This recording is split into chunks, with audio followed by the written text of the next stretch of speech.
Let's talk about the process of planning and curating content for your sustained success. 1. Brainstorm and outline. Gather your creative team.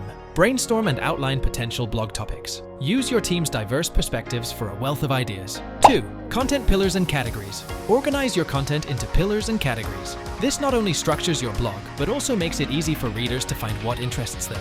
3. Evergreen and trending content. Mix trending and evergreen content. Stay relevant with trending topics, but also provide timeless content that maintains reader interest. 4. Monitor industry trends. Stay updated with industry trends. Adapt your content calendar to incorporate timely information, showcasing your business's industry knowledge. 5. Engage with audience. Keep the conversation alive. Seek feedback, suggestions, and ideas from your audience. Bonus tips. Leveraging business blog. Congratulations, you've embarked on the journey of business blogging. But it doesn't end here. Let's explore how to leverage your blog for maximum impact. Use curation.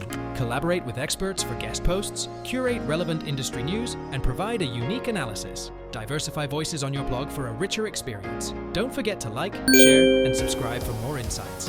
Brand locally, easy and affordable.